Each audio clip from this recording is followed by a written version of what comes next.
Las lanzas avanzan implacables. Un grupo de indios ingresa en una población criolla. Atacan a los habitantes.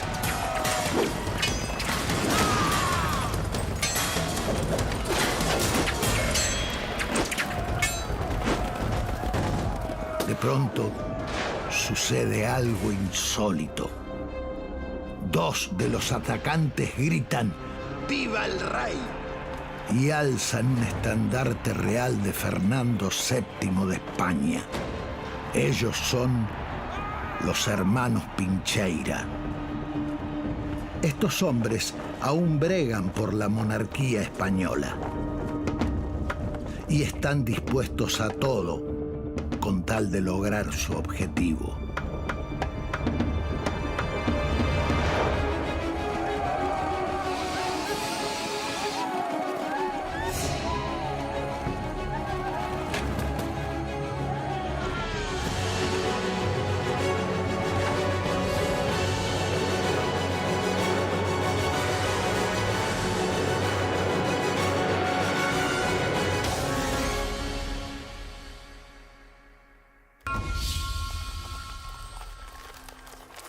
Durante 15 años fueron la última resistencia de la corona española en el Cono Sur. Aunque eran criollos realistas, lograron liderar un importante grupo indio que nunca había estado bajo el dominio español. Muchos intentaron destruirlos sin éxito. Otros optaron por sumarse a sus tropas. Apasionados, controversiales, realistas a ultranza, ellos fueron los hermanos Pincheira.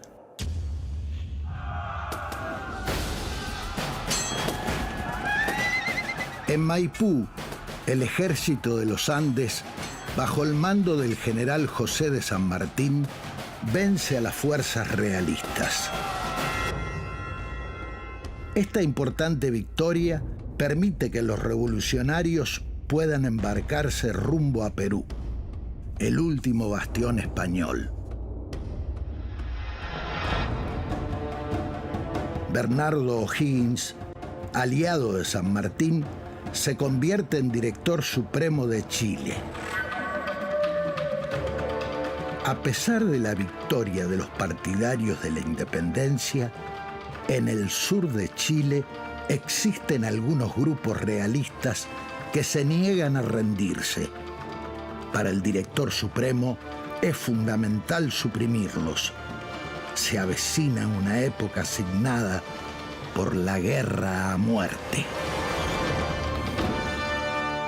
Lo que ocurría era que los realistas, ese ejército borbónico profesional muy numeroso, se mueve rápidamente, cruza el Biobío, se interna en la Araucanía y ahí es donde consigue la alianza de grupos, la mayoría de ellos, araucanos, pehuenches, y se reorganiza rápidamente dando forma a una guerrilla. Es una guerra sin cuartel, sin juicio previo, es la eliminación del enemigo. Estaba claro que uno de los dos bloques tenía que desaparecer o uno tenía que asimilar al otro. Y la guerra a muerte muestra exactamente las debilidades de lo nuevo que no se termina de imponer y la fortaleza que todavía tiene el orden antiguo.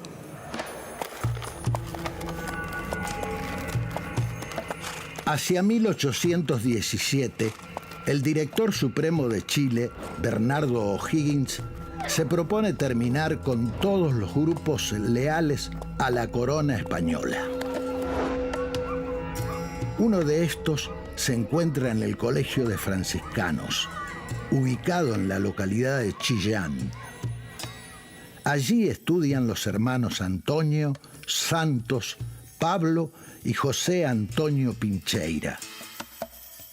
La familia de los Pincheiras tienen una historia vinculadas a su existencia cerca de la ciudad de Concepción, en la provincia de Concepción, en Chile.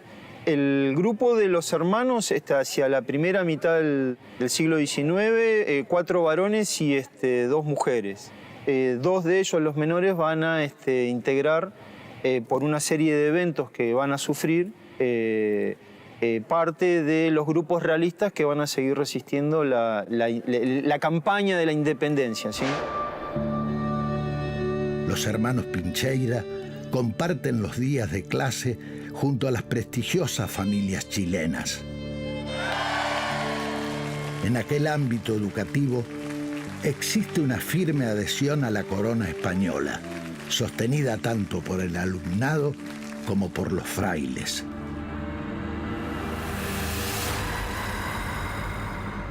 Pero los rumores llegan a oídos del director supremo O'Higgins y su respuesta no se hace esperar. El Colegio Franciscano de Propaganda Fide de Chillán fue clausurado exactamente después de la batalla de Chacabuco en 1817 por órdenes y decreto específico de Bernardo O'Higgins. El convento servía de refugio de las tropas realistas. El otro motivo de peso era que los franciscanos se habían dedicado ya de la época de 1780, en plenas reformas borbónicas, habían actuado como misioneros en la zona de la Araucanía, al sur del Biobío, y en la precordillera, en la zona de los Pehuenches, en donde tenían firmes loncos aliados que se le van a sumar luego como defensores de la misma causa realista. Posteriormente, los hermanos Pincheira se unen a las fuerzas que arenga Vicente Benavides. Este líder cuenta con el apoyo directo del virrey del Perú, Joaquín de Pezuela. La estrategia de Benavides se denomina guerra a muerte. Consiste en ataques sorpresivos, saqueos, incendios y robos a revolucionarios chilenos. Todo lo necesario para eliminar al enemigo.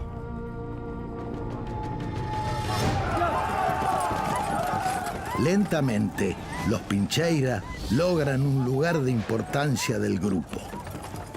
Pero los años venideros ponen en vilo la lucha armada que llevan adelante. En 1822, Vicente Benavides es capturado y ahorcado. 2 años después, su sucesor, Juan Manuel Pico, corre la misma suerte. Finalmente, el mando del grupo recae en el comandante Miguel Senosiaín. Pese a los cambios de liderazgo, el verdadero poder reside en los Pincheira.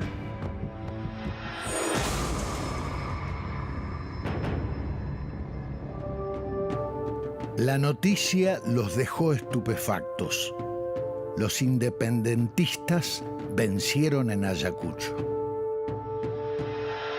Saben que a partir de ahora, la defensa de la fidelidad al rey de España será más difícil. La noche transcurre entre intensas deliberaciones. Al día siguiente, se da la orden de movilizar todas las tropas. Los Pincheira se dirigen hacia un nuevo destino, el este de la cordillera de los Andes.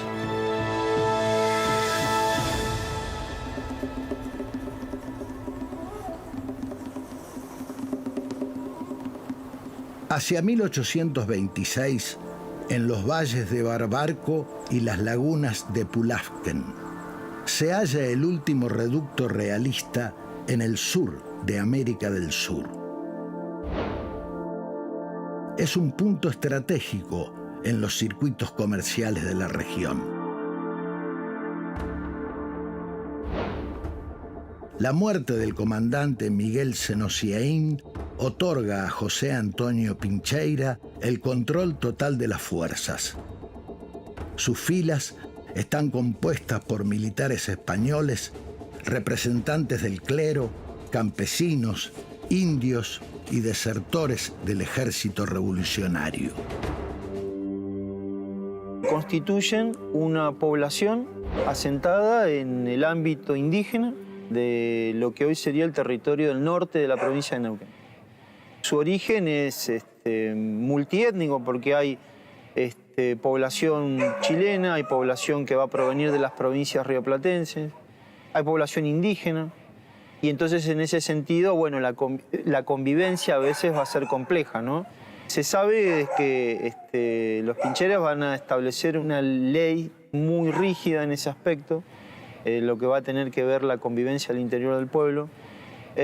Inclusive gente que viene a hacer intercambios comerciales y se van a llevar una impresión de que es una población mestiza, con partes de lo que era propio del mundo español y partes de lo que es el mundo indígena, que todavía sigue vivo y presente en ese territorio. Pero lo que les da su fuerza es la alianza con grupos indios independientes del poder español y también del criollo, que aceptan a los pincheira como sus líderes. Se organizan ataques y malones, de los cuales se obtienen no solo ganado y otros bienes, sino también mujeres y niños.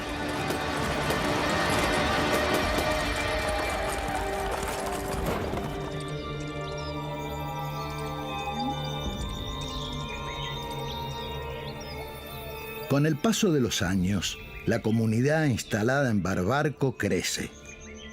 Los malones, liderados por los pincheira, consolidan su poder e influencia en la región.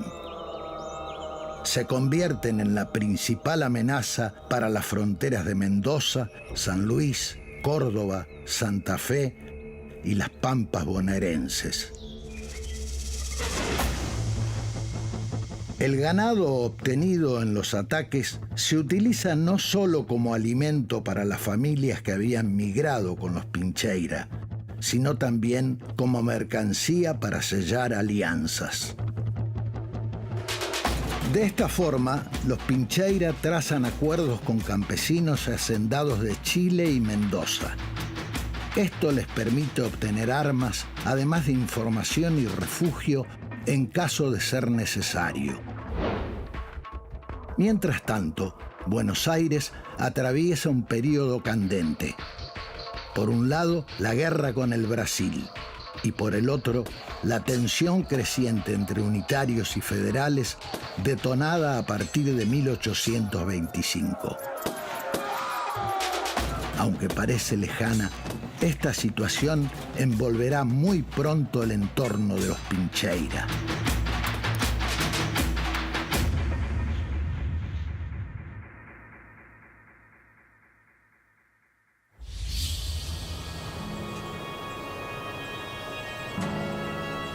Desde Barbarco, José Antonio Pincheira lidera el último reducto fiel al rey Fernando VII. Pero la guerra civil entre unitarios y federales, que se inicia en 1826, también alcanza esta región. La frontera sur de Mendoza queda desprotegida por falta de tropas.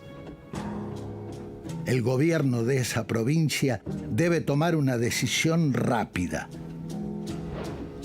Decide pactar con el único hombre que puede darle seguridad: José Antonio Pincheira. De esta forma, se firma el llamado Tratado de Carrizal entre las autoridades mendocinas y Pincheira, convertido ahora en comandante general de la frontera sur. Es el momento más alto de su poder. Pincheira aprovecha esa debilidad coyuntural, amenaza y logra un tratado inédito, insólito, que fue absolutamente criticado por todas las partes, incluido el gobierno santiaguino, que fue firmar el Tratado del Carrizal. Eso significó que se lo reconoció comandante general de la frontera sur de Mendoza, lo cual generó pánico porque no se podía creer cómo el gobierno de Mendoza había sido capaz de darle semejante rol y atribución a lo que había sido, a quien era todavía el principal enemigo de la causa revolucionaria. De hecho, Pincheira lo planificó muy bien porque durante un año y un poco más que duró y estuvo vigencia ese tratado, logró el abastecimiento total del campamento de Barbarco. Pero no todos celebran el acuerdo de José Pincheira. Su hermano Pablo y su principal, Julián Hermosilla, deciden apartarse de él. La victoria del cacique realista tiene una corta vida.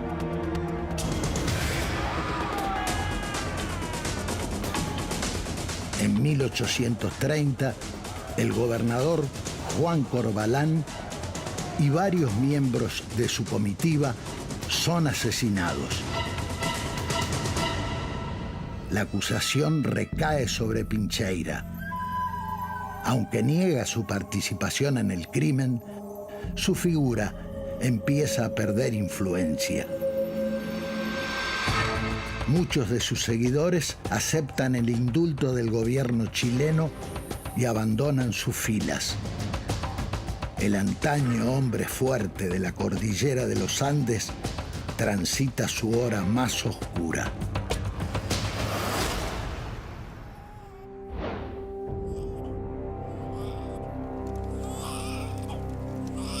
Un grupo de jinetes se aproxima. Un muchacho advierte el peligro.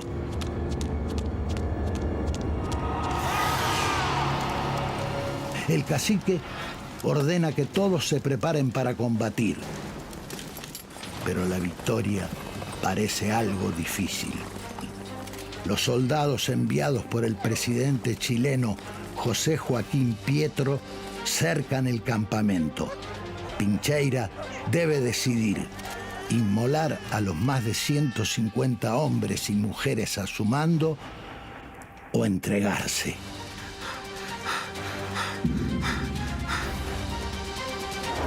Finalmente, José Antonio Pincheira y se entrega.